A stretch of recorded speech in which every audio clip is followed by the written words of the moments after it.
C-Doc again.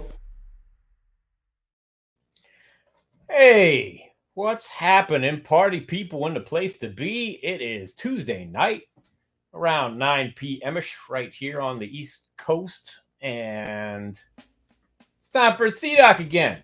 Yes, we're here to do it right. Little change in plans because our scheduled guest for tonight could not make it, but got a little backup surprise coming. However, we'll get into that in a minute. Right now, I'm going to introduce my co-host. She got her start in classic rap radio. Our lady from the heyday of K-Day, Jennifer. Oh, Jen. What's up? What's happening? Nothing much. Man, we had the pre-recorded show last week. I had COVID the week before that, so right. This is weird. It's like, oh. Things are falling apart. Things are falling apart as we speak. I was like, oh, wow, I got to do the show tonight.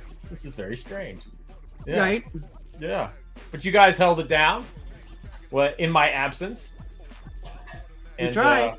And we got last week off, kind of, you know. We almost made Flatline spit whatever he was drinking into the camera. Yes, you did. That was excellent. Well done. Well played.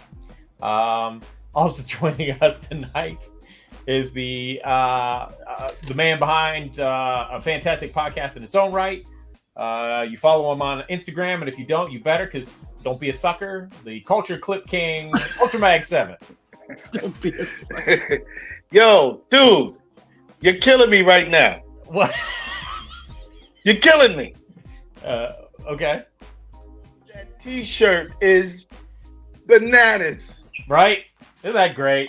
Oh, dude. Yeah. Shout out to my cousin. Shout out to my cousin Dels. This was my birthday present. Oh, dude. When I was a kid, Activision made the best games for the 2600. Yes, they did. They had the best, graphics for that time. Yep. And Pitfall. Oh, that's a favorite. Oh, yeah. Pitfall Harry.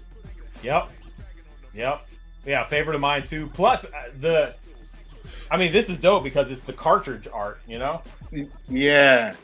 But then, so I love Pitfall, and then Pitfall 2, crazy. Game was crazy.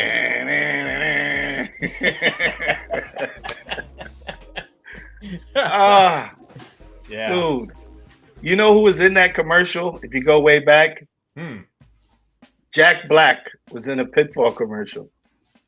Wow, really? Yeah. If you go back there, I don't know if there's a couple commercials, but there's one Pitfall commercial and you'll see Jack Black. I think he has the the jungle hat on too. Ah, okay. Yeah. And who doesn't love Jack Black? Right? Who doesn't? I gotta go look on the YouTubes and see if I can find that. Yeah. Great stuff. Ultramag, how are you, sir? I'm wonderful, and hello to you, Jennifer. I'm good. Speaking of a couple weeks ago when we were on, I got some hip-hop mail, and I want to send a shout out to C the Cuban. Ah, beautiful. Who sent me the CD of the One Chatio's new album that he produced. That's great. And I didn't realize that there were CDs. Fan. That's fantastic. I'm the mailman. Yeah, he had he sent me the CD, so shout out to C the Cuban, and also everybody needs to go check out the video for the song that C the Cuban produced for Nutso. It's got Royal Flush, Chatio, M. Dot. Who else? There's a bunch of people on the song. But check out that video. Actually, you don't gotta, look it up, but if you want a quick link to it, in my story on Instagram, I have a link to it, so you can check it out there. But check it out, run those numbers up, and shout out to C the Cuban. Damn straight. Yeah. Jack Black, you said Jack Black was in the commercial when he was 13. Wow. Wow. You Yeah. wouldn't recognize him if your life depended on it. Oh, that's hilarious. Oh, he looks the same. That's hilarious. No, he doesn't. He looks the No, he does not. I kinda, sorta, Yeah. but not really. Jack Black. Jack Black.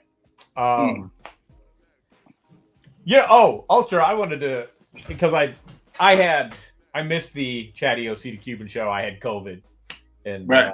But I did get to see some of it. And you guys were talking about the new Stetsa album, and you said, I hope I can get it on cassette. And I will make that happen, sir. I will make that happen. Thank you. That'll complete my, Stet collection. Yeah. I hadn't thought about it, but then when you said it, I was like, hey, Yeah. not a bad idea. So, yeah. Thank you. I appreciate that. No problem. We'll right. see what we can drum up. All right. I wanted to give a couple shout outs, a couple Spit Slam anniversaries, since we're sponsored by the Spit Slam record label group. Today, on this day in 2021, we released Black Madine's second album for us, for the label. It wasn't their second album, but Let the Good Get Even. So shout out to Black Madine. And speaking of cassettes, there were a few cassettes for that. And yesterday, back in 2022, Chill Rob G, Empires Crumble. Yep, we put that out. And so shout out to Chill Rob for that. I was, I want to thank him again for allowing me to bring that album to fruition and, make it happen. It was me being a big Chill Rob G fan. That was super dope for me. Yeah. As a producer. Super dope. Super dope. Yes. Super dope. Yeah. So you had some other mail. Did you want to get into that? Yeah. Oh, well, not mail, but acquisition. Well, our friend Flatline is not here, so I wanted to flash this on him, but whatever. So from It's C-Doc Again alum Mikey D, I have a find of Mikey D in the LA Posse.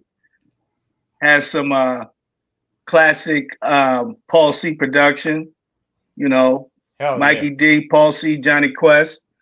But it's on cassette. It's on blue cassette.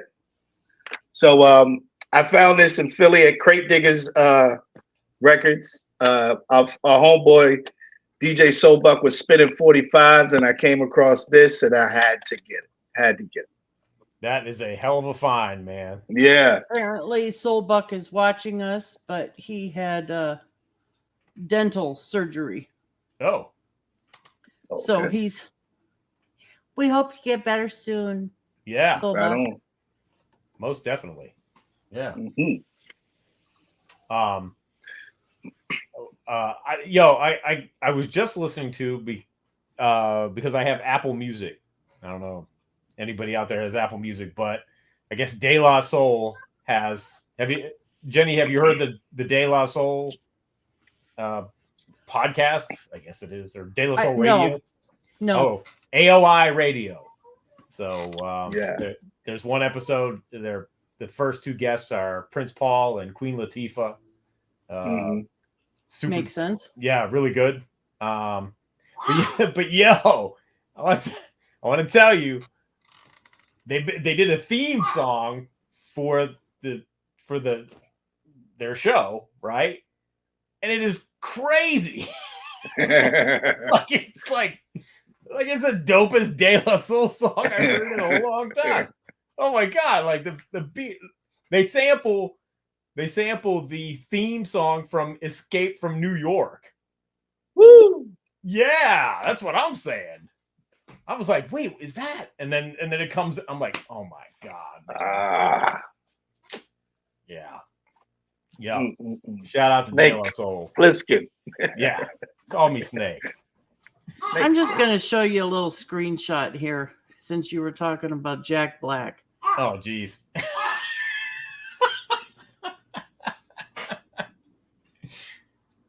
Yeah. Yeah, it totally See? looks like him. Yeah. Yep. And you know what? I remember that now. Now that I see it, I totally remember that. Right. Yep. But you'd have to see it now to be like, oh, that's Jack Black. Like you wouldn't just be like, I remember Jack Black was in his commercial. Yeah, there's a picture, like the next one is him now with like the picture in picture at the top of him in the commercial. The screenshot. Oh. Yep.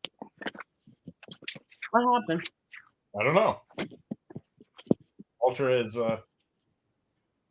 there. He is. There he is.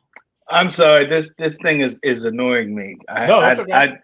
So I left my headphones at the Overlord of Fresh's house. So I gotta use this makeshift headset. It's all good. And you never get out the shower and put one of these things in, and then it's like falling out your ear. I know. Yeah. Yep. Podcast problems. Of course. Our guest, Lord Scotch, could not make it tonight. He had to cancel at the last minute, but we're blessed to be joined by a hip hop legend, friend of the show, who's joined us before. He's back to tell us some hip hop stories, ladies and gentlemen. One of the original B-boys, the Syndicate Sniper, Donald D. Back in the place to be. Microphone King Donald D. What's up, guys? What's up, Ultra? What's up, Jennifer? Oh, Jenny. And it's C-Doc again. What's good, y'all? Yo, man. Thanks for answering the bat signal when I needed Yeah. Right. It's all good. It's all good, man. I was on standby. Just was wrapping up dinner, watching Boston and Cleveland playing. Oh, what's the score? Oh, well, Boston was kicking their butts, so Boston is on a mission this year. Boston is on the mission this year. Yep. Yes, indeed. But hey, think the Warriors think they might have a chance? I think they always have a chance, don't they? I mean, come on. Well, Ultra says no. The word on the street is Curry's wife is now pregnant. Every year she was pregnant, they won the championship. Oh. Well, there you go. but they kind of suck right now, man. Yeah. So that's going to be a hard task. It's very hard. Woo. So what's good? Happened. What's the good news? What's good with you, sir? Well, man, you're always busy. Tell us what you got going on. Yeah, well, I just made my way back from New York. I was up there for the annual ASCAP membership meeting, which was a good thing because it was the first one they had since the pandemic. So getting all the writers and publishers, everybody in one venue together to talk about the latest happenings in the music industry, from the AI to the streaming. It was really, really cool listening to Jermaine Dupri telling his story about producing, Mariah, Usher, and others. It was a good event. And then I wind up filming a documentary of the projects I grew up at, Lambert Houses in the Bronx, which also Raheem from the Furious grew up there, Sha-Rock from the Funky Four, Tony Tone from the Cold Crush, original Spinderella. The first Spinderella was Salt and Pepper. Yeah. So a few of us grew up there, so they filming a documentary about all of us. Oh, that's dope. Oh, yeah. Word. And, like that. Waiting on the release of We Get Down, the B-Boys. It's getting there, huh? Yeah. It's moving like a snail, turtle. Well, it's moving faster now. I mean, it was moving like a snail, but we finally have some momentum, so. Hey, Jenny, what's good in Cali? Same old thing, except it's been raining like crazy. Oh, okay. Wow. And I seen up north, they've been getting snow like crazy. Right. Wow. So weird. We've had like days of rain, but Welcome to the new age. Everything is backwards now. yep. I know it was 70 here today. Right. See? Woo! PA has got like the warm weather. Yeah, it's bugged.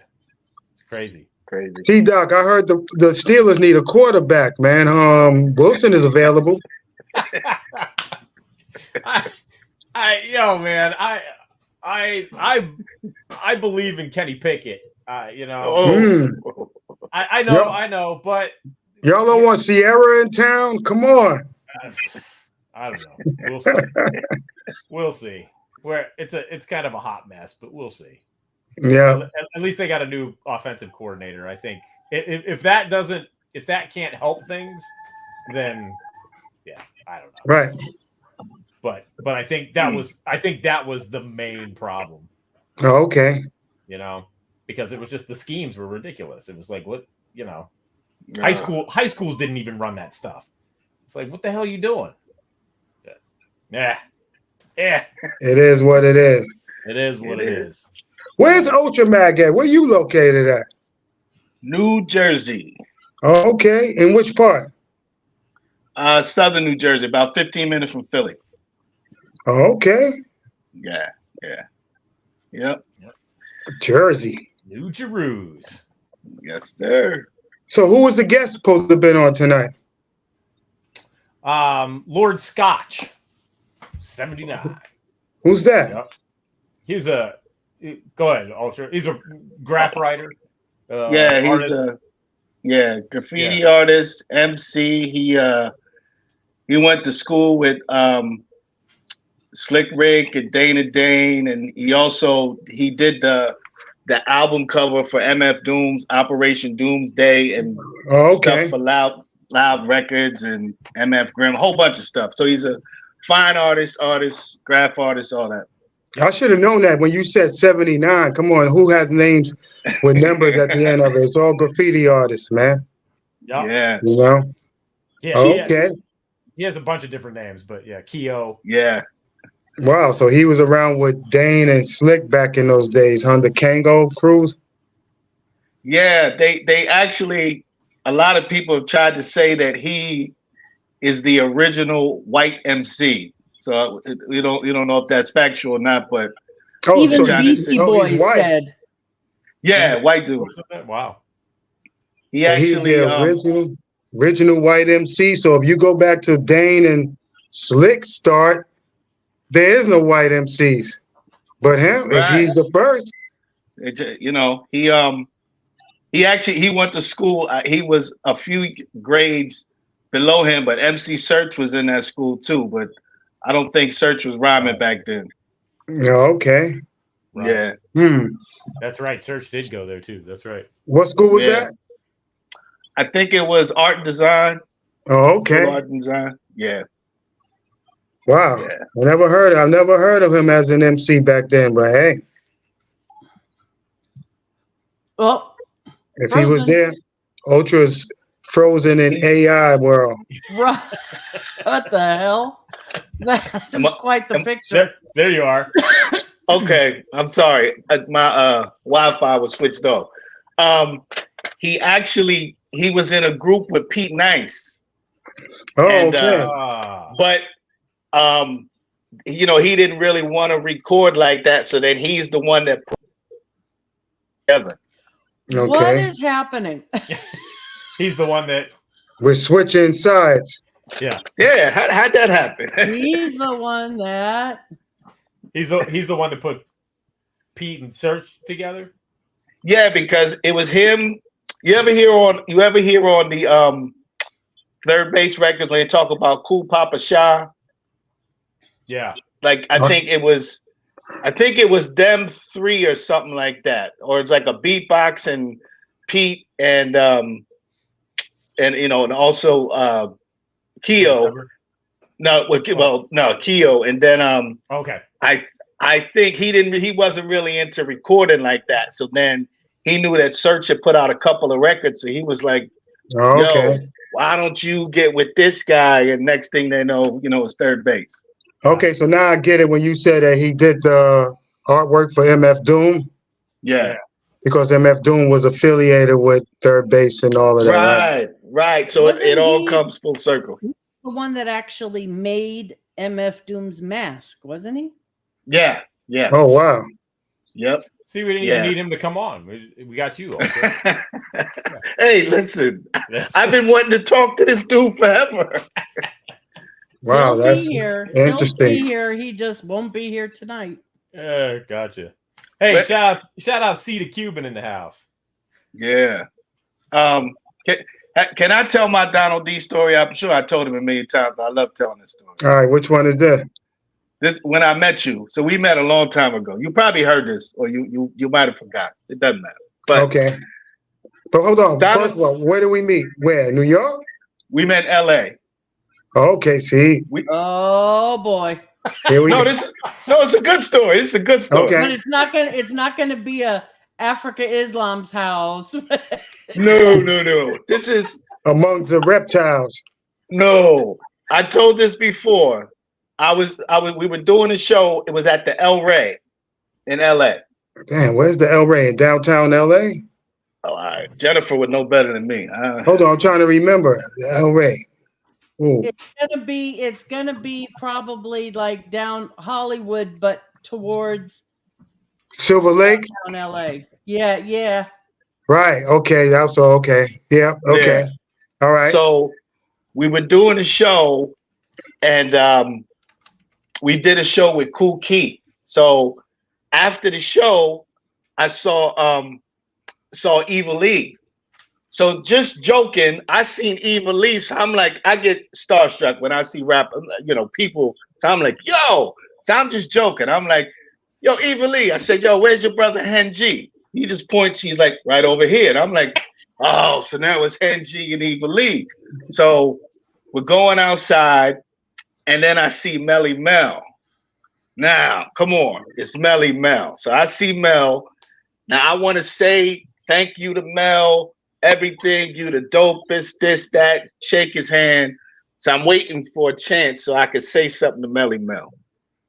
I see my spot. People stop talking. I go, say, thank you, Melly Mel. You're the greatest, this, that, and other thing. This brother looked me up and down like I owed him money, right? He just looked me up like that. But sounds like Mel, right? Of course. Was he wearing a suit? Nah, he was, he just had his, short right, with the I'm just making a joke. Muscle Simmons? Muscle Simmons. So then. At least he had a shirt on. Yeah. I see my homegirl, Princess Superstar, over there talking to somebody in the corner. So I go over there, see who she's talking to. She's talking to Donald D. But I don't think she knows who Donald D is. So she's like, yeah, we should do some music. I was like, hold on, Princess. She's a white girl, right? Yeah. Okay, now, okay. Yeah. Right. All right. He's talking to her. I said, yo, step aside. So I'm like, yo, Entertainment Records, Rock the House, the B-Boys, the whole thing. I said 2, 3 break, girl. I'm going on and on and on. Running down the history. So he knows I know that Donald D redeemed my night because he was so nice, talked to me, chopped it up for a bit. He cleaned, he cleared up the stink that I had from talking to Mel. So Don, I tell that story all the time. Thank you, brother. Thank you, man. No, I lied. El Rey's on Wilshire. Right. I was thinking because I was like, hold on, downtown. I couldn't remember. Now, yeah. Yeah, mid Wilshire. Yeah. So this would have to be what, mid-90s, right? Nah, this is like 2001, 2002. Well, it can't be 2 because I'm not in Italy. I mean, I'm not in Cali at that time. Maybe 2001 then. But that's when I arrived in, Italy. So yeah, could have been during that year. Yeah. Kool Keith was performing. Yeah, Kool Keith. He jumped. We were doing a show, then she had done a song with him, and we had just recorded. We just shot a video with him earlier that day. So then he came to the show and did the song with that he did with Princess Superstar. So, Yeah, matter of fact, that's how I meet her, through Cool Keith. Yeah. Now that I remember. Yep. So whatever happened to her? Oh, she's still. We actually had her on the show. Okay, so she's still doing music and stuff? And a record she did 17 years ago just is back on the Billboard charts. Oh, yeah. It got picked up in a movie. Yep. Oh, really? Yeah, she's blowing back up again. Yeah. That's nice to hear. So she's still in Cali? Yeah. So at the time she was in New York, but yeah, she's in Cali now.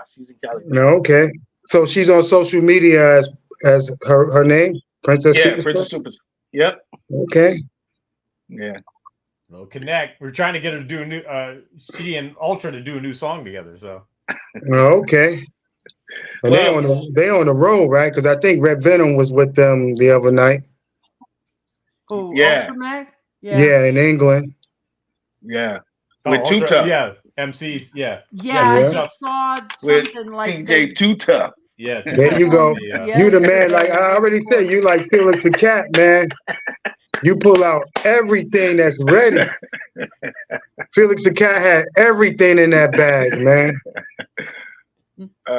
That's crazy. Yep. Yeah. That's crazy. Yeah. So you know what? Ultramax MCs are on tour in Europe right now. Yes. I don't think Ced's on tour with him though. Really? Yeah, there was something weird about his passport or something. Yeah, there was something wrong with his passport, but I think it's just Keith, TR, and Too Tough. Yeah. Okay, he didn't take Mark live with him?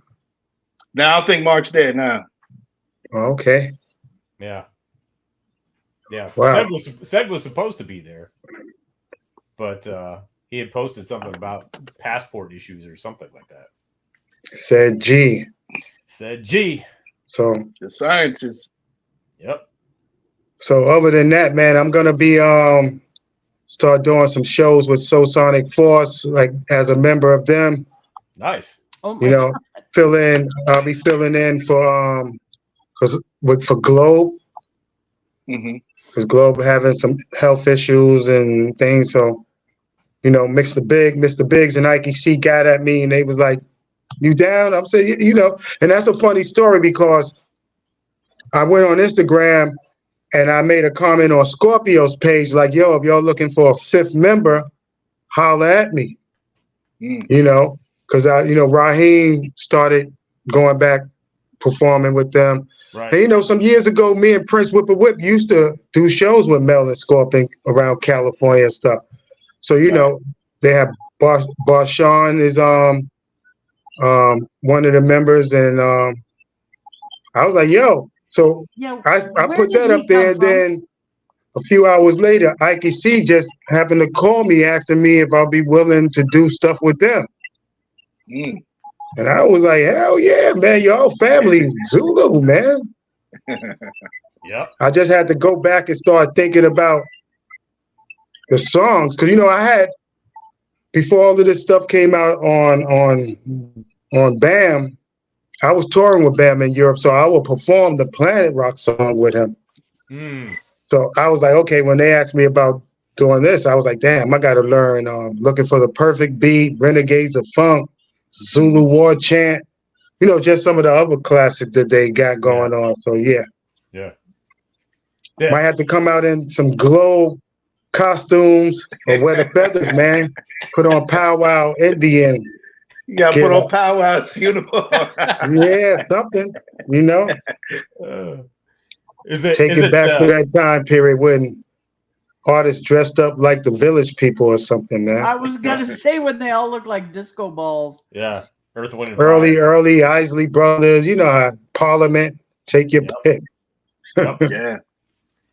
Don, is it too early to talk about what is it, April 4th? Nah, you can talk about it because it's all on social media. Oh, okay. Yeah, you want to tell the people what's happening, what's going down April 4th? Yeah. So April 4th, they're gonna do the National Hip Hop Museum in DC. We'll do an induction of inducting us, the B-boys, into their hip hop museum, as well as thank you. There's gonna be also Curtis Blow, Sweet G, Roxanne Shante, Who am I forgetting? The Fat Boys. And am I forgetting anybody? I think that's it. And then I think they will have a special ceremony that Karos One is going to be presenting the museum with. So yeah, it should be something good. Dope. Sweet G, games people play. Yeah. Oh man, hey, that's great. I love that. Yeah, that's going to be fun. Yeah, Sweet G, man. That used to be one of my favorite songs. And then I think Jiggalette had the answer back to that. Yeah, that was the jam. Yeah. Yeah, that'll be dope, man. That'll be dope. Yeah, I see Jazzy G just text me, want to know if we're performing at that museum event. Scratch Master Jazzy G. Yep, that I don't know. I mean, I think Karos One is going to do a medley of stuff. Is Brother B coming up for that? Yep. Okay. Word. Wow. Yeah, it wouldn't be the same if he wasn't up there. Right. Now, it's a different story if you say is Chuck Chillout going to be there. I wasn't gonna ask. I was gonna let that one slide. But DJ Chuck Chillout, what you gonna do? That was the jam. What, Cutting Herbie? Cutting Herbie. Like I said, 2-3 break, Cutting Herbie, Rock the House. Yeah. Girls too. Up to that, and then Chuck left the group after Cutting Herbie. He bounced, went solo. Yeah. And that changed the whole dynamic of the B-boys. So, and came Brother B and Master T. Yep. Neighborhood friends. I think you guys turned out all right. Yeah, because Master T was originally the DJ for LaVon and Shane, who LaVon was the second generation of the Furious Five when they broke up. Yeah. When it was like LaVon and Broadway, and then Shane stopped emceeing and he became Flash's record guy. He would hand Flash all the records and stuff. Yeah. So Master T was their DJ because they lived in the projects right next to mine. So that's how that came about. Wow. Because originally when they broke up, and then I saw Shane and LaVon was down, I was about to get at Raheem about me being part of the Furious. Oh, wow. Because I was at that time, I was like, man, I wasn't really doing much, and they was looking for people, and I'm like, I think I was kind of better than LaVon and Broadway. Yeah. I could have fit the mold. Well, just probably just been another member, you know? Yeah. But hey, nothing ever came of it, huh? Nah, I didn't push the issue, so. Oh, gotcha. Yeah, you would, because it was real. I mean, when you think about it, when they split, Scorp and Cowboy went with Mel, so he had like the real strong like MCs. Yeah. So that's the B Street crew. Remember, that's the ones that's in B Street.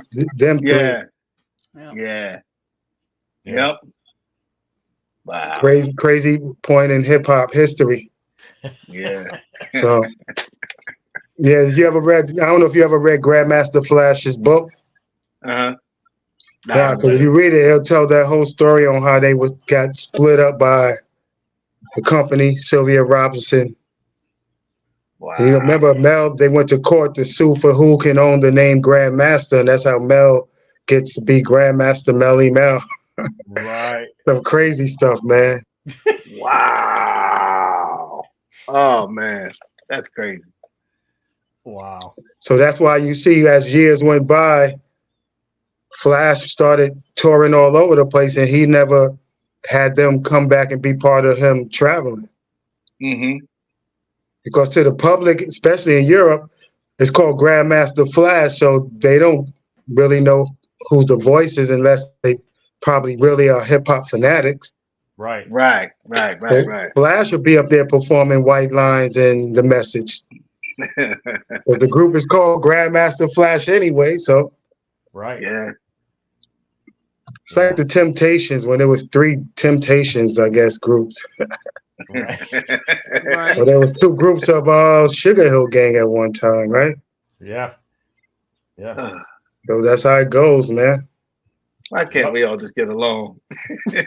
Yeah. I think that's why there aren't as many groups anymore. Nah, You know? Because they can't get along. Because they can't you're right.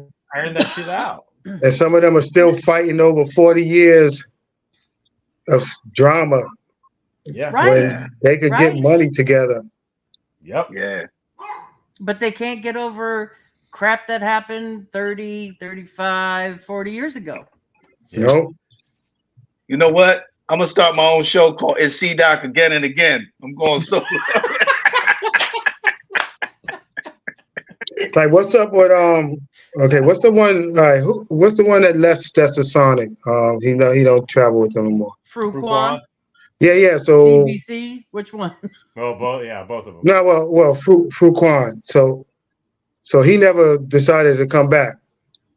Yeah, Well, I don't know because I don't really know their story. he wanted to come He back wanted to come back, but until he punched Daddy-O in the jaw.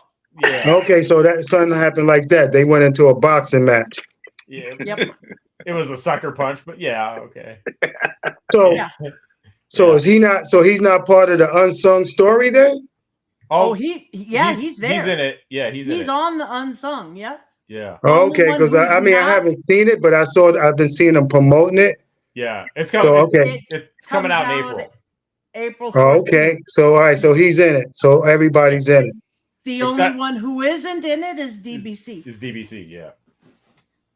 Yeah. I got to see the preview version of it. But DBC, what did DBC do again with the group? He was one of the beat makers. Yeah. Right, but okay, yeah, but he's like not a really. music Yeah, I was about to say he wasn't one of the MCs. No. No. The No, devastating it was beat Fruquan creator. Delight Yeah, you're right. and So all right, so why he's not part of this doc? Hold on, DBC. so yeah, He didn't want to. okay. Yeah. Yeah, They there's couldn't something, get him. something there. I didn't even know what's the name, Bobby Simmons. I didn't know his story and history with Shannon, man. Oh, I watched her Bobby. unsung, and he's all up in there. Oh, Yeah. yeah. That they were the best of friends and everything. So I guess everybody has a story that's similar about record industry BS and not getting royalties and publishing. Yep. and They need to do a B-Boys unsung too, man. Oh my goodness. A lot of great. Bobby's on tour with Melba Moore all the time. Oh, okay. He's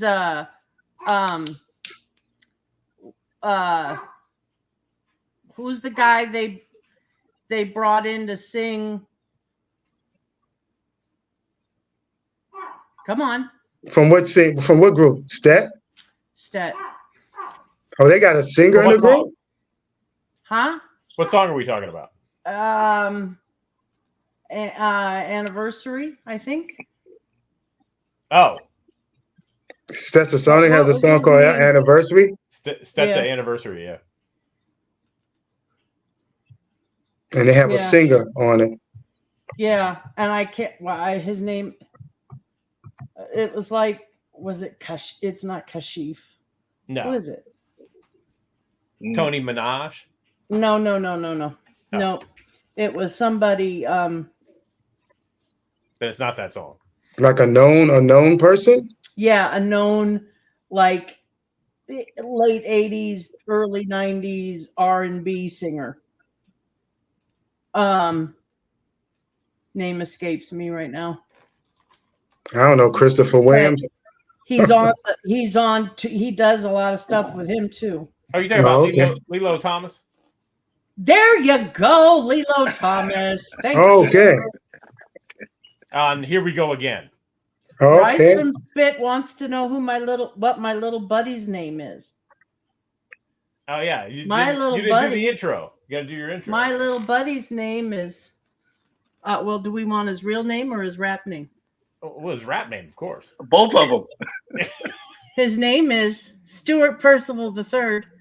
but his friends call him Stewie P. In the place to be. There you go. Stewie P. Stewie P in the place to be. Back to that old school way of hip hop. You had to have a D, a P, a C, Yeah. or E behind your name. I was originally the Cool Master D. There you go. I went from Don Q, Don Juan to Donald D. Originally, I was gonna call myself Don D, but then there was the graffiti artist with the name, so I was like, So I settled on Donald D. Where Don Q come from? From a liquor. Oh.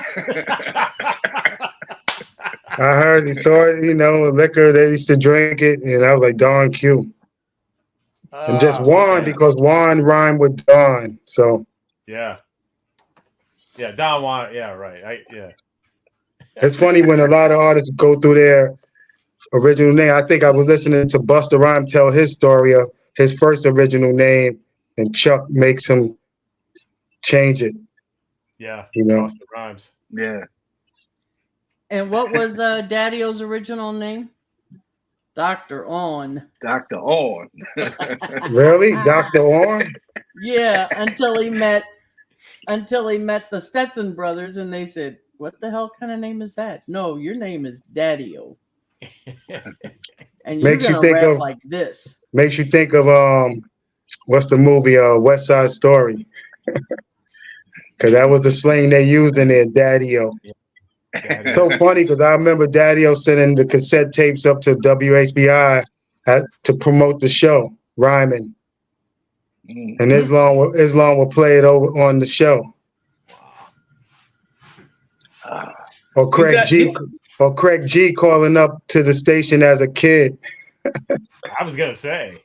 Do you still got any of those Zulu beat shows? I have some. Yeah, I have some on cassette and some on CDs. Because I was supposed to put them out. So I was supposed to do a project with Peanut Butter Wolf, which is still in the making. We had to. He wanted to do just when I'm rhyming over the beatbox with Islam playing, not if I'm rhyming over break beats, because he didn't want to have to clear it. So we're just trying to get all the episodes of me rhyming over the beatbox, and he wants to put them out on 45. Oh, that's dope. Wow. So we should put out the one with the break beats. What's that? What with the break beats? Yeah, the one with the break beat. So there's one of me rhyming over the beat of the instrumental of Ramelzi and what's the name? K Rob? Oh, Bebop? Yeah. Get funky in the place. Oh, that's tough. I used to always tell Ramelzi he was the first abstract rapper. He was using different voices on that song. He was a beast. He was a beast. Yep. Man, what? He always wanted to do girls over me and him. Really? We talked about it. So this is during the MySpace days. Wow. And he hit me up and was like, "Yo, let's go in the studio and we do girls." And then he wound up passing away, and we never got a chance to do it. Wow. The same way with Biz Mark wanted to redo it, and I'll always tell Biz, "So when we gonna do it?" He's like, "Yo, we're gonna get to it. We're gonna get to it." Then he passes away, and we never get to do it. Damn, man. The influence of that girl song, man. Oh, listen. That song is off of that line. Sally. Girl named Set. Yo, that's. Oh, you got Brand Nubian, Still Your Hoe, Original Gun Clap. I mean, I could go through the line of everybody. P. Diddy and LL's After School is based on the patterns of girls. There's so many. Prince Paul did a version of it. I think he had with a jar of mustard. Yo, man, I was on some funny comical stuff. But that song started, I mean, we had just finished Stick Up Kid. So we hanging out at Vincent Davis' house, and his friend Millie arrived, and when she walks in, I said the part about I know a girl named Millie, lives in the Bronx, but she comes from Philly. So from that, when Vince heard me say that, he was like, "Yo, you need to go home and write a full song about different girls in that style. And that's how that came about. Me and Brother B went and wrote it. So we wrote that without having no music. Yeah. So when we got to the studio the next day, Vince had that beat. But we were like, yo, where's the drums, man? Because we wanted to hear a beat. So we was like, yo, can we rap over the part in the chorus? Because they had the full drum sounds running. But he was like, nah, man, I want the people to focus on your lyrics. And that's how that happened. But we were like a kick and a hi-hat. That's crazy. It was radical, man. It was perfect. I love that song. It was perfect. But then we hated Girls Part 2 because we was like, yo, we gonna do the same beat.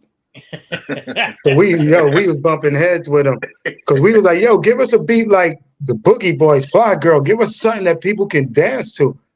But that's what he gave us. But then we were mad, so we was like, yo, so when Joe Ski come into the fold, you give him a full beat. That's dope.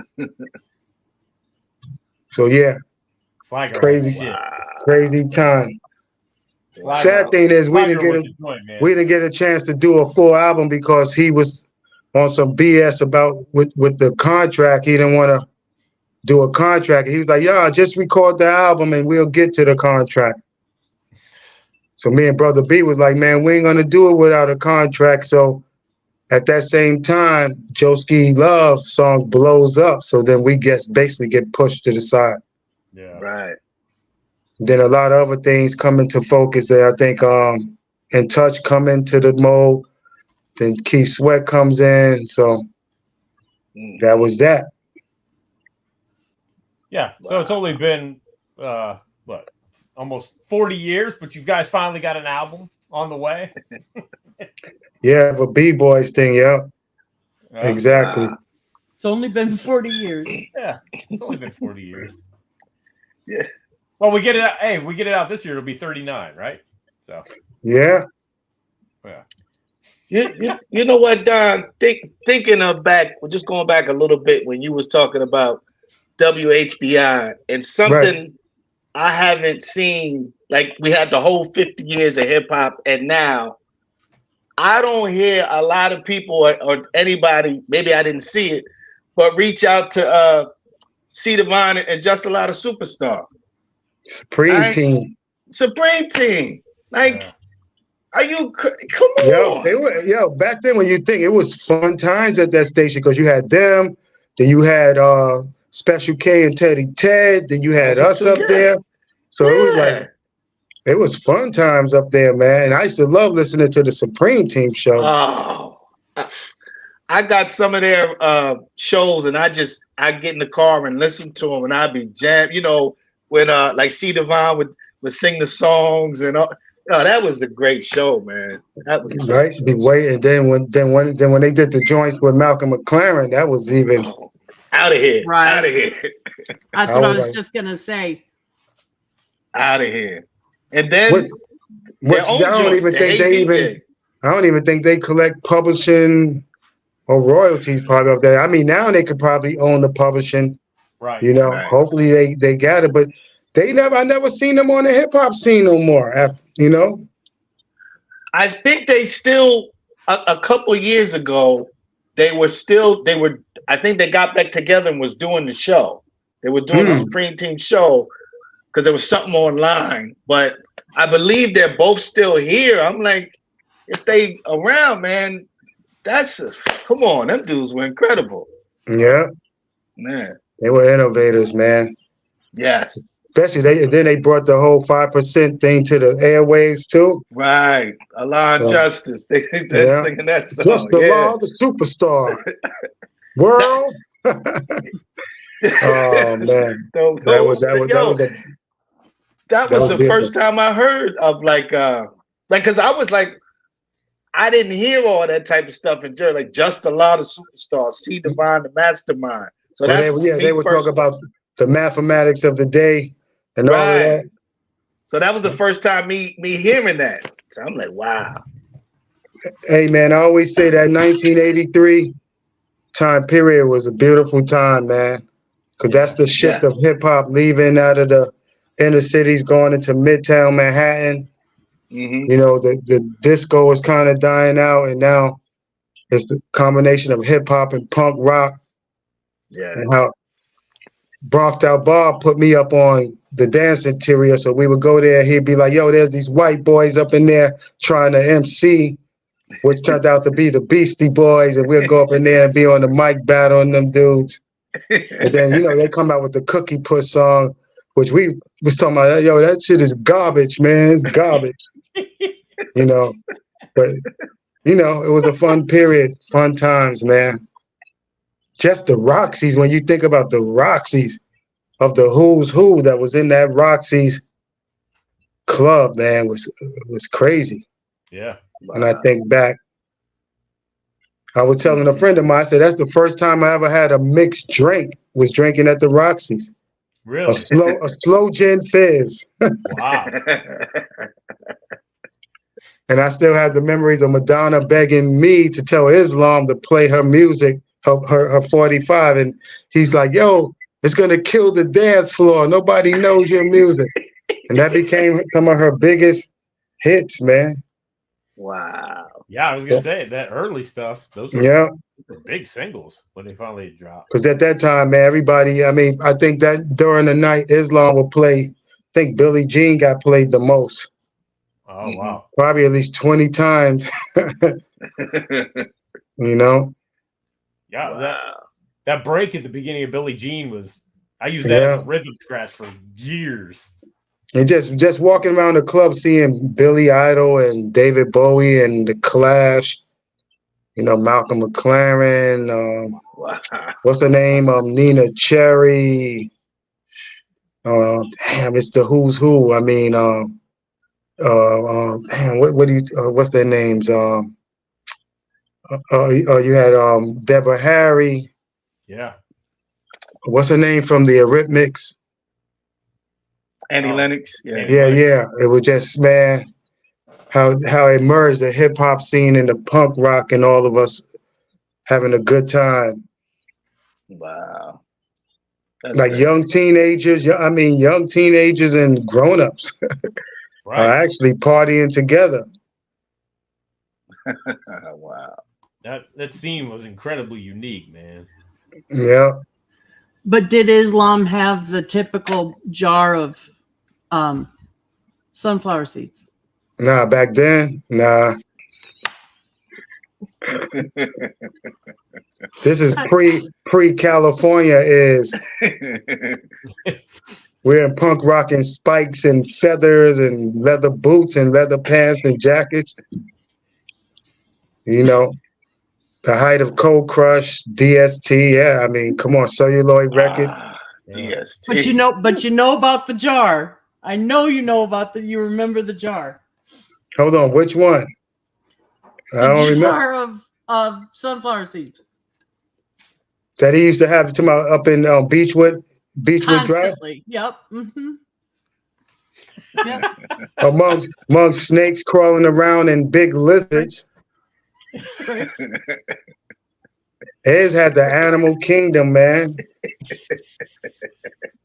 I remember one night his snake got out of the house and we looking all over outside for this snake, man.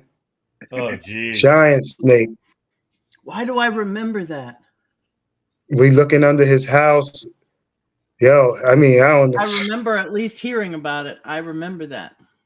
And then, you know, up there he had skunks would be in his yard. Oh, yeah. Oh. Foxes, coyote. Yeah, it was crazy, man. Up in the Hollywood Hill. Did you guys find the snake? Yeah, he wound up finding it was like under his house, you know, that they had to get under there. Yeah, it was crazy. And if you could have ever experienced this house, it was crazy. Oh, and I forgot about the fish tank with the giant fish in there. Uh-huh. I want to say they were all cichlids. They were like piranhas or yeah, he had some crazy looking fish in there. Well, Ice-T would have sharks. He would have sharks in his tank. Yep. And piranhas. Islam just had these fishes that I ain't even know what they were called. They were strange looking. And then, but see, you walk in and it was like the frat house of rappers.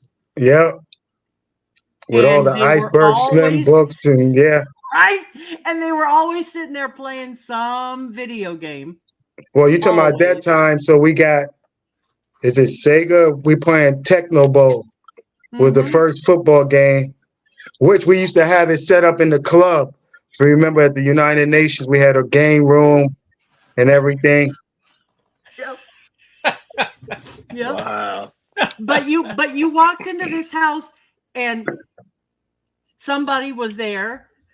Grandmaster Kaz was there. Yeah. Bronx Style Bob. Yep. Bob. Mel, Special K. Yep. Whip a Whip. Whip. Yep. It was like one member from each of those early groups was in that house. or Melly Mel. Yep. And then you never knew if you walked out the door who was going to be standing on the doorstep. Yeah. It was crazy. Now you would come out and Flavor Flav could be standing out there with all his kids. Now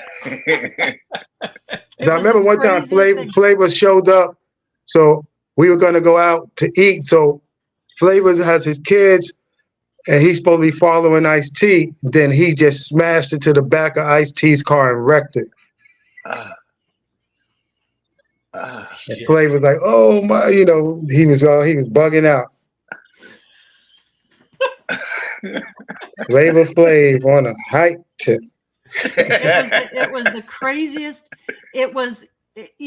You two would have had like an out of body experience. Oh, I'm sure. Yeah. It was always, there was always something bizarre at Islam's house. Always. Yeah.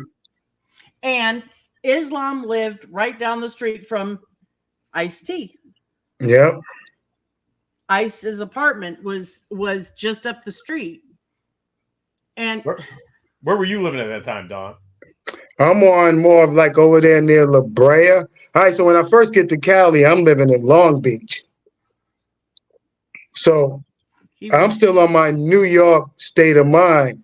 I'm taking like 4 buses to get to Hollywood, man. But as long as I had my Walkman, I was cool. But then it got to a point I was like, man, I'm like, yo, Ice, Evil Lee, can y'all come pick me up? They were like, yo, it's an hour to drive to get you, an hour to drive to Hollywood, an hour to take you back, then an hour to get back. So Ice-T told me, yo, how you gonna meet girls at the bus stop?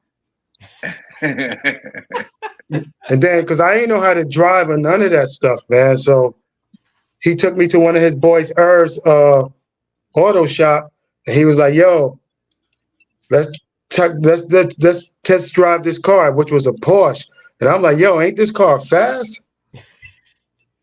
So I'm like, I don't know how to drive. So he's driving it, and I'm like, man, this car is too fast, man. I was like, I can't drive that, man. It's too fast. Because when I first meet Ice in '85, he has a Porsche, and I'm like, yo, so you make money to buy a car like this? Because, in New York, ain't none of us got cars like that. Right. The only ones that ever had cars, us growing up, was the Furious 5, which they was given those cars by Sylvia Robinson. But the minute they got into a disagreement with her, they took them back from them. Oh, wow. Yeah. So they were the only hip hoppers we saw that had nice vehicles driving around. Yeah. So and once all I got the guys that came out from New York and ended up at Islam's, they didn't even have driver's licenses. Yeah. They didn't know how to drive. Yeah, because we all was on that New York state of mind. Yeah. I think Whip a Whip was the only one that knew how to drive. I remember having to drive Cool Mo D to Whip's house, to Whip's apartment. I remember that like it was yesterday. Cool Mo D. I'm talking about, I used to live downtown. That Cool Mo D. How you like me now? Driving him over to Whip's house. So I didn't move to Hollywood till I got the budget from the Notorious album. Oh, okay. So we on the Dope Jam tour in the summer of '88, And so Islam, so on our tour bus, Islam had the beat machines. You know, he had the SB1200, and I think he had the Roland and the, what was the DMX? Okay, yeah. So he's making beats, and he's giving me beats, and I'm writing the Notorious album as we're traveling from state to state. Wow. So after that tour, Ice had to go do some dates in Europe. And he was like, yo, you want to go to Europe or stay and work on your album? I'm like, I'm going to stay in Cali. So he took King T and Bango with him. Wow. Bango, the B-Boy Outlaw, another connection to Daddy-O, right? Yeah. Wow. Daddy-O produced that joint on the Rhyme Syndicate Coming Through album. Yep. So, yeah, that's how that happened. So once I got the deal with Notorious, they writes me a $400,000 check, you know? So you talking about, I'm coming from Ventertainment where we never got no advance. Right. I'm like, what is this? So I'm like, yo, so what I got to do with this? They were like, to make your album. I'm like, the whole thing? They was like, no. So Notorious cost $25,000 to make. Wow. Because you talking about we had to pay for studio time. Right. Buy the reel-to-reels. Right. And I was paying Islam per track. Right. And then also I paid Chili D for the 2 tracks so Chili D, you know how many tracks he did? He did oh man. He did the joint that me and Ice-T did, Lost in a Freestyle. Yeah, and Another Night in the Bronx. So I paid him, which Chili D, I mean, if y'all know Chili D's history, he's the original OG of DITC. He brings everybody else around from Diamond to Finesse to AG, is showing them around all of us. Because DJ Chili D is like an OJ driver. So if you go back, yeah, there it is. Yep. If you go back to hip-hop back in that time, we had our taxi cabs were called OJ. Yeah. Yeah. And Chili D was Islam's private driver. So that's how I meet Chili. Yo, that picture, the front cover looks like Chuck on Bum Rush the Show. Oh, this one, yeah. Yep. And yo, I'm gonna tell you. So it had the light over me, and I told that picture is taken at the Marriott in Times Square. Really? In my hotel room. No, because not the Marquis Marriott. Really? Yeah, because I was there to do some promo. Yeah. And I didn't have time to do a photo shoot, so they sent Glenn Freeman to the hotel. Wow. And he did all of these different photos, and I told him, yo, it looks so much like Chuck D's photo. So he takes the light out. And the crazy thing is, I didn't have gear to take the photo. So me and Chili D goes down to Delancey Street, and I buy the outfit I got on the front and the outfit I got on the back. Yeah. And they had gave us the pony sneakers, and we took that back cover down on near the West Side Highway near Times Square. Wow. And that's how that came about. Glenn Freeman. Yep. Which, you know, he's a legendary photographer. He did everybody's, especially all the Def Jam stuff, Ice-T's covers. Yep. King T stuff. Yeah. I remember when he was shooting the cover of Power.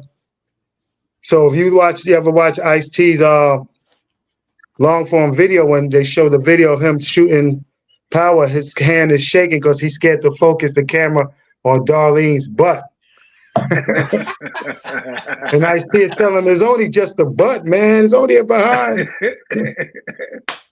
So, yeah, it was some fun times, man. So, yep, that's that cover. So, yeah, then I think I gave Johnny Rivers, he did 2 tracks on there. So he did the intro, and he did A Letter I Never Send, which A Letter I Never Send was not supposed to have been on the Notorious album.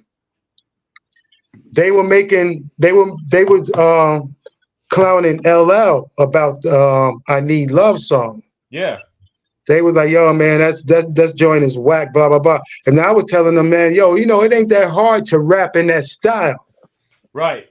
So he does that. He has that track, which was a Led Zeppelin sample. Sample, yeah. And I just did that song. Some of that I was freestyling it. And I said, I could rap in that style. And so Johnny Rivers gave the tape to George Hinojosa, the management. Yep. And he liked it, and he gave it to Sony. And next thing you know, it was on the album. Because I was like, I don't like that song. I'm never gonna perform it. But that song blew up in Europe. That was one of the songs they played on the radio a lot in Europe. Wow. Well, So, I always thought it was strange because it was kind of not like the rest of the record. Right. Know? It was a joke song that they put on there without even telling me. What about Hellraiser? So when it was time to drop the second single, the management was like, yo, if you want, you could drop a non-album B-side. Ah, okay. So me and Chili goes into the studio, and I already had that Fly Like an Eagle sample on my SB1200. Yeah. He added the funky drummer, and we came up with Hellraiser. Gotcha. Which I wanted to do a video for that. I was like, man, I like that one better than Notorious. Right. Yeah. So yeah, but that's how the Notorious album came about. Yeah. Wow. Then the Just Suck song was a continuation of Ice-T's Let's Get Butt Naked song. Right. So yeah. Which was crazy, man, because when I did the album, I wasn't thinking about my family listening to it. Because once they heard it, they was like, yo, the bad words. Because, I was like more of a party style rapper. If you could go back telling stories, I was a real good storytelling rapper. Right. So I kind of still told stories with, who got the gun, FBI, to Just Suck, but it just had a little more curse words in them. Yeah, I remember skipping over that song when I was playing around I was in the car with Mom, But the women loved that song, man. When I would perform Just Suck in shows. Yeah. Guess anything that's nasty, I don't know. Yeah. I don't know. Two Life Crew made their entire career off of anything Yep. that's nasty. Yep. Because I remember like how the women react to Ice's Let's Get Butt Naked song. Right.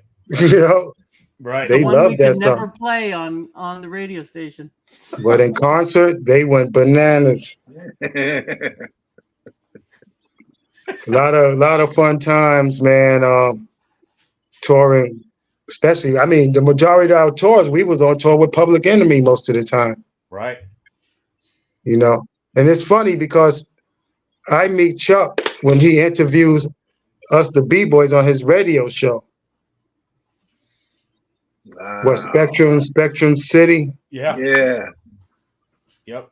And then you fast forward to 87. What year were you on the show? Out of BAU? Yeah, I'm trying to remember. So what song? When did they have that? What year is it? I forgot. Is it 85? Yeah, 85, 86. So I think we have girls. Yeah, girls. If I remember. Yeah, it has to be girls. That's 85.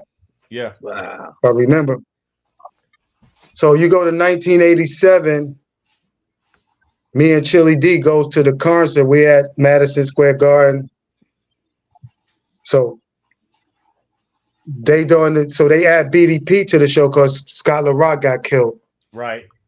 So we're in there, and I'm telling Chili D. At that time, I thought Public Enemy was boring because Me too. because I'm listening. I'm loving all the songs. But Chuck is talking too much in between the songs. At the time, I didn't get his message in the music. Right. Because I just wanted to hear them do the songs.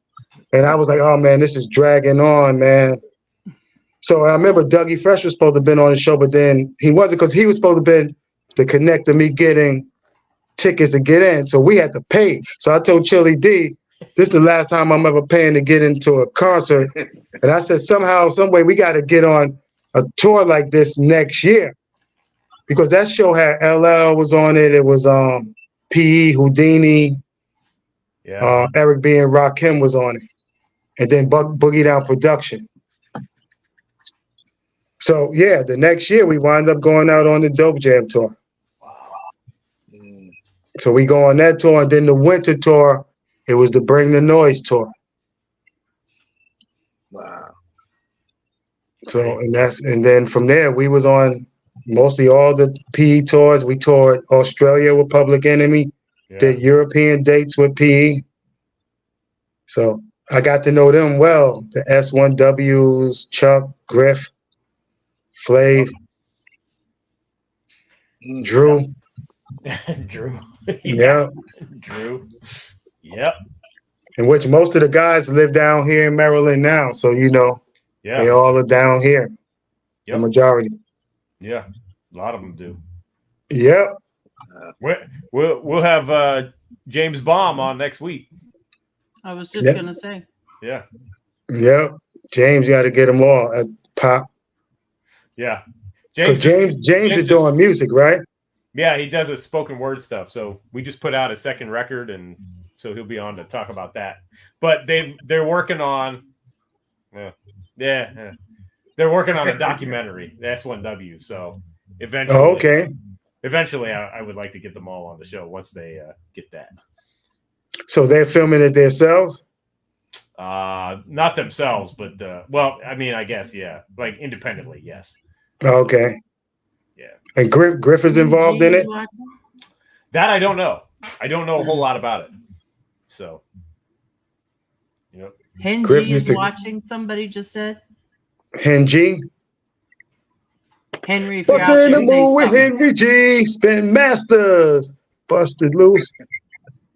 Henry motherfucking G. Henry. Crazy story. Me and Henry was rooming together on the Dope Jam tour, so we get into a fight in St. Louis, which that was the show when LL Cool J walks out on Kumo D's show, and Kumo D sees him like, yo, let's go. LL walks off the stage, you know, he didn't want to battle. Wow. So we at the hotel, and then all the lights go out in the hotel, which the word was that Bismarck pulled some switch and all the lights went out. So Bismarck hits Miss Melody in the face with a pillow because everything is pitch black. So I'm looking out the door, looking to see what's going on. So Henji is yelling at me, cursing me like, yo, close the door. Close the effing door, man. They're going to think we had something to do with it. So I'm like, yo, man, how you talking to me like this? So we get into a scuffle. We break the lamp and the table. So then now Eric B is like, yo, y'all got to go home. Because, you know, Eric B and Rakim are the headliners of the tour. Yeah. So I'm like telling Eric B, yo, I ain't going nowhere. What do you mean I'm going home? He's like, nah, man, y'all. I said, yo, but this has nothing to do with the tour. We in our room. What does it have to do with you? Yeah. So I don't know if it was something personal because I had once dated a girl that Eric had wound up having 2 kids with. I don't know. I never knew the true story of it. So, you know, but we didn't get kicked off the tour and everything because me and Rakim was cool. Because, see, I didn't know Rakim. I met Rakim on the Dope Jam tour, and I remember Rakim used to ask me to play against him in baseball with the Nintendo. But at that time, I wasn't really good, so he used to kick my butt on it. So we had a break in the tour, so we had to go back to LA to shoot the Pusher Man video. So while we in Hollywood, I go buy my own video game, so now I'm practicing. So time I get back out on the road, now I know how to play it. Because baseball was my sport growing up, and then I know Rakim played and he played football. So after that, he couldn't mess with me with that then. But that's how me and him became friends, just playing the video games, man. Yo, man, who wasn't Rakim cool with? I mean, it just sounds like, you know, he was like that dude. Yep, he'd be like, yo, true. Yep. But yeah, that was fun times, man. Because then also Bismarck, they shared the tour bus with us because Cold Chillin' wasn't trying to give them the money to have their own tour bus. They were being cheap. So being that, Biz was label mates with Ice. Yeah. Ice let, but it was fun because you're talking about Biz, man, kept everybody entertained, man. He was just hilarious. And then, TJ Swan, Cool V, and then you had Alonzo Brown was there, a road manager who was part of Jekyll and Hyde. Yeah. So yeah, we had some fun times traveling from state to state on the tour bus, man. Wow. A lot of fond memories, man. Yeah. Alonzo Brown. Yep. Yeah. Which I just saw him because I was watching Roxanne's Unsung. Oh Because yeah. I've been going through the collection. They've been showing them all on TV, and I was like, wow. Then they had Moni's, but Moni's, I watched her, but she didn't mention nothing about being part of the Rhyme Syndicate in there. Really? Yeah. She was briefly with us, and then because then on the slamming video, she mentions about being part of it and talking about us all on there. That slamming video that's on YouTube. Yeah. She mentions about being part of the Rhyme Syndicate. Huh. Interesting.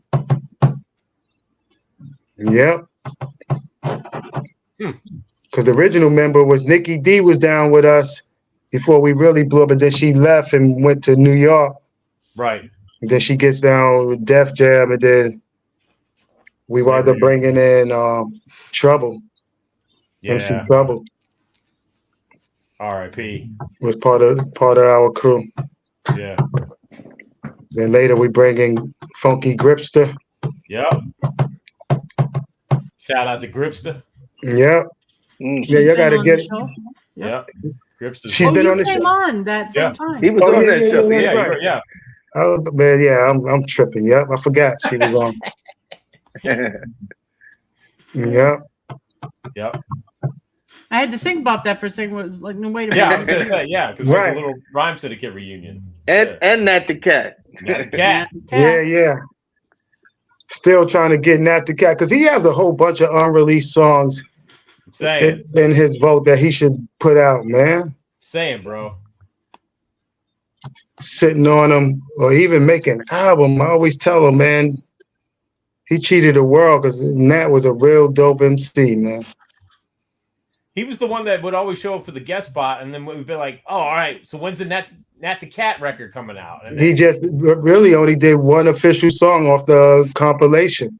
Yeah. Yep. But man, he would always kill it on the guest spots. Yep. Had that real fast flow. Yep. Yep. One of Ice-T's original homies, man. Yeah. The breaking and entering days. What's that, 83, 84? Yeah. Which you see Pimpin' Rex is in there dancing. They're called the Majestics. If you go back to that, watch that documentary, because I saw Poppin' Pete had a post on Instagram about the Majestics, which Rex is the single on Pusha Man song. Wow. And then he's in the group with him, with the Analog Brothers, him, Keith, Ice, Black Silver. Says 82 breaking and entering. Because I got some songs with Rex that never was released. That he had produced for me. Like they were supposed to be on the Let the Horns Blow album, but then they never made the album. That album has a very strange history. Yeah, a lot of things happened. The Diamond D songs didn't make the album. The first release in Europe, and then we had to take samples out once it got to back release the States. And the Rodney King thing happens. Yeah. And then the Cop Killer song happens. And so that song never really had an official release. Yeah. In America. So, yeah. We finished the I'm Gonna Smoke 'Em video And the reason why that song was on the album because I had to go in and remix it to take the samples out. And because I was doing that song for the Trespass soundtrack, they was like, yo, might as well put it on the album. Right. Breaking and Entering was 83. Yeah. So we make the video, but we never had the movie footage added to that song. Because then all of that stuff happened with the cop killer thing. Yeah. Looters. I mean, the Rodney King thing happened. Right, yeah. The Rodney King thing, because it was Looters originally. The entirety of Los Angeles shut down. Yep. Yeah, because I mentioned the name Looters in the song. Right. Yeah. And we were wearing the Looters hats. Yep. Yeah, I watched Cali burn down from the rooftop where I was living in Hollywood, man. That was crazy time, man. Yeah, it was no joke. We were on we had a curfew. Yep, there you go. Like the lights, the sun went down and we couldn't be outside. The National Guard. So I'm trying to go to the studio. I can't remember the name of the studio in Silver Lake. We're going there trying to finish mixing the Let the Horns Blow, and National Guard's thinking we stole all the stuff we carried. Oh, jeez. They see us with reel-to-reels and music equipment and all that, thinking we done went in stores and everything, man. Wow.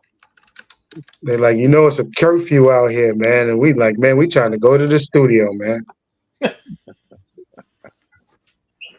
Wow. Crazy time, man. Yep.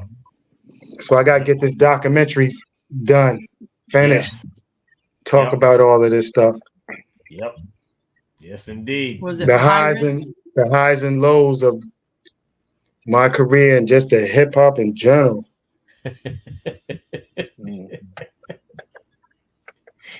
Yep. Was it Pirate Studios? What was that? Pirate Studios. The one in Silver Lake? Nah, that wasn't Mad it. Hatter? Nah. Were there Larrabee's? What the hell? What is that? Bet you it's in the back with the SSL boards. That was in North Hollywood. Larrabee's was in North Hollywood. I know I worked there. I did work there, and then I can't remember the studio. Bronx Style Bob would know. Oh, wait. Let's see if it's in the credits. Oh, yeah. You're right. Damn. That's the second time I've heard Bronx Style Bob name this week. BSB.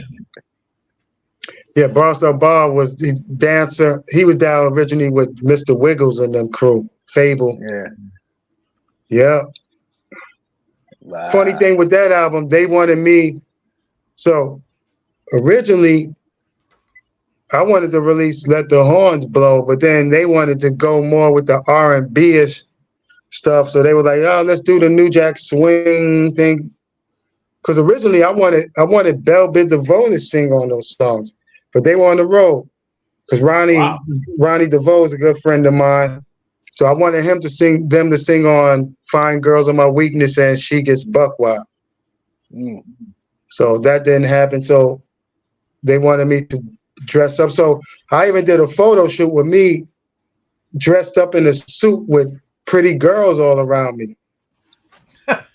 But I didn't like the photos because so we out in downtown LA on location. So I'm not seeing what they're doing in my face. Basically, they had my face looking white. Oh, shit. So I was like, man, I ain't like how the photos look. So I was like, so that scratched that thing. And then Sniper on the Prowl was supposed to have been a single. So then it just took I forgot what was it. Let the Horns Blow was the single. Yeah. Wide Tracks? No, Wide Tracks was the one in Hollywood. Okay, it says Syndicate Studio West, Wide Tracks, and Jazzy J Studio. Okay, but no, but I'm talking about but that's where but when I had to go back in to mix it all over again during Sound Castle. That's the one. Sound Castle. Yeah, mixed. It says mixed at Sound Castle Studio. Yeah. Sound Castle. Yep. Somebody wants to know whatever happened to Kid Jazz. Who says that? Looks like Kev Mack said that. Oh, Kev Mack. Kev Mack is my man. Kev Mack got some old school footage of us from back in the 80s. You talking about when I first moved to Cali, he's the one that would drive me back and forth to Hollywood. So he filmed a lot of stuff, even in my apartment, rhyming, performing the song Outlaw. He got a lot of footage. Kev Mack got his own YouTube channel and got a lot of old school footage. So Kid Jazz, I saw Kid Jazz last weekend when I was up in the Bronx. Oh, word. Wow. And me and Kid Jazz got an unreleased, probably got 20 songs that never came out during the time when I had finished the Let the Horns Blow album. Bro, come on. But we only did. Why am I finding out about this now? No, but we only did those songs was recorded on my 8-track recorder. So I had the Tascam sync cassette 238, which I got some unreleased joints that we did with Ice-T that never came out. But I got to get a new machine because the motor doesn't work. So the tapes, I got to get a new one that I can sync it in and be able to dump it into a computer because the one I left that joint in Italy. Is it the head won't move into place? It's like, yeah, because with the motors not moving, it doesn't, so the wheels, so you can't play the tape. Gotcha. I had a guy try to repair it in Italy, but then it still had the same problem. And then I went online looking for it. They was asking for like $6,000 to $7,000. I'm like, are y'all serious? Nobody use that machine no more. Y'all want $6,000? It's crazy. I bought that machine out of my Notorious budget. Yeah. So once I got that budget, I bought that, a microphone. I bought the SP1200. What else I got? I bought a mixer. I just bought my own little home studio. Yeah. Wow. And that's how that happened. So Kev Mack, I didn't know Kev Mack be checking y'all out. He's here now. He is tonight. Yeah, check out. I'll send you links to his channels on YouTube because he, Kev is OG from the hood, man. Wow. He used to have me all up in South Central. I remember one time he took us to Watts. So this is when we're visiting. So we're in LA to record the Rhyme Syndicate Coming Through album. Yeah. So he takes me and Bronx Style Bob to Watts to meet some chicks. And next thing you know, some gangbangers are calling back to the hotel. We're staying at the downtown sleazy hotel on Hollywood Boulevard near Weston. That's where Ice put us all at. So we're in this little shabby little motel, and these guys talking about they coming up there to step to us. Oh. Which was crazy. So when Ice heard that we was in Watts, he's like, yo, y'all are where? He said, y'all was in some dangerous ground. But then we're thinking, yo, we're from the Bronx. What could be more dangerous than the Bronx? Right. But he's like, yo, man, them gangbangers down there, man. Wow. Yeah, we didn't know. If you don't know, now you know. Yeah. As long as I wasn't, because I remember I used to come visit LA. I'll be wearing flaming red Troop sneakers. I'm not thinking about the gang culture in Cali. Like LL. It's like taking LL to the roller rink. Dude, I'm getting on a flight to Cali with my gigantic double cassette boombox. I took my boombox to Cali. I got pictures of me out in the valley up at Ronnie DeVoe's house. We're taking pictures. We're both sitting on my boombox with Big Lou from Soul Train. I don't know if y'all ever watched Soul Train. I mean, I know you watch Soul Train. Oh, yeah. Lou, the light skinned guy, Lou Carr, which now he's an actor on what's the TV show, Family Business. Mhm. But Lou was part of the Soul Brothers, Def Jeff dancers. Yeah. Oh, okay. Or they dancing in Bust a Move video. So if Yeah. you see all the dances, steps that you see New Edition in them doing, that's Lou. You see P. Diddy doing them dances, that's Lou. They got all them steps from Lou. So Wow. yeah, I was crazy traveling to Cali with a big ass boombox, man. Old school hip hop tapes from the Bronx, man. Wow. That's crazy. Yep. Kev Mack. Crazy shit. I gotta get a lot of that footage from Kev Mack because he got a lot of stuff of shows we did. Because he was the man with the camera in the beginning. He documented a lot of early stuff. Word. And then I filmed a lot of the Dope Jam tour, which I got to transfer to digital, man. Yeah, before those tapes disintegrate. Yeah, because I actually brought it all with me from Italy. So I got them. I just been lazy to connect it. Yeah. Because it's on those 8mm tapes. Yep. So a lot of behind the scenes stuff too. Yeah. Dope. Dope stuff. Well, Yep. Don, thank you. Thank you for coming through. Appreciate it. Yeah, yeah. Thank you, sir. I'm the designated interviewer. When y'all need me, just hit me on the bat line. Yes, sir. Come through like a champ. Yep. Yes, sir. Yes, sir. Next time I'm up that way, Ocha, I gotta stop through, man. Holla at me, brother. I didn't know you was in Jersey. For some reason, I thought you was on the West Coast. Nah, I'm in Jersey, brother. I passed right through Jersey, but you say you more on the side of near Philly, right? Yeah, and in Philly. See, now, if I would have knew that last summer, I would have invited you when we were there doing the Art of Rap in Philly. It was the B-Boys. We were there with Benny Siegel and Freeway and Mint Bleak. Yeah. Oh, man. Yep. Last summer. Last August. Well, I'm available this summer, Don. Holla at me. Okay. I got you. Yeah, my man.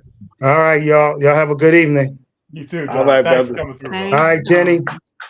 And say ciao to what you said, your dog, Stewie P. Stewie? Stewie P. Stewie P. Yep. We P in the place to be. I send my greetings. Thank you so All much. right, y'all. Y'all have a nice evening. You too, Don. Thank you. All right. Peace. Peace. There you go. Syndicate Sniper. Oh, I got some things I can take out of that. There's some good stuff. Yeah. Yes, indeed. Yeah. Yes, indeed. Good Donald stuff. D. Yep. Yeah. Man. So many stories. Microphone King Donald D. Microphone King Donald D. Yep. Yes, indeed. All right. So Keo said he's gonna reschedule at some point. Jennifer? Yes. Okay. Yes. All right. We will look forward to that. It's We C-Doc hope again. everything's okay tonight. Yes. Hope everything is okay. Yeah. The show is brought to you by Hackensack Brewery, Auga. There you go. I don't have a can. Mine. I don't know where mine is. Shout out to Flatline who couldn't make it tonight. Couldn't join us tonight. Hope all is well with him as well. And the show is also brought to you by the Spit Slam Record Label Group. The Spit Slam Record Label Group, a Chuck D situation. Catch us on your favorite streaming platform, on Bandcamp, or visit our official web store at spitslamrecords.com. All releases are available digitally or on CD, with select titles available on vinyl and cassette. The Spit Slam Record Label Group. Throwback to the future sound. Yes, indeedy. And you can join Flatline myself along with Mr. Chuck D every Friday night for the And You Don't Stop radio show on Mixcloud and Rap Station, where we play 120 minutes of hip hop goodness. And I play the Spit Slam Jam of the Week. So usually play what's going on the label. You can join Jennifer and Ultra Mag along with our homie DJ Soul Buck every Sunday night right here on Channel Zero for the mixtape, where they play music from our guests that are coming up on next week's show. And so I already let the cat out the bag. Next week we're gonna have S1W James Bomb in the place to be. Yep. So, and we'll be talking. My rescue was a S1W. There it is. Yep. So we're talking to James Bomb about his new spoken word poetry record that's also out now on Spit Slam Records. The autobiography of James Bomb. So yeah, want a big shout to everybody watching live, everybody watching the replay. Jennifer O'Jenny, Ultramag 7, as always. Thank you for joining me. And we will see everybody next week on another episode of It's C-Doc again.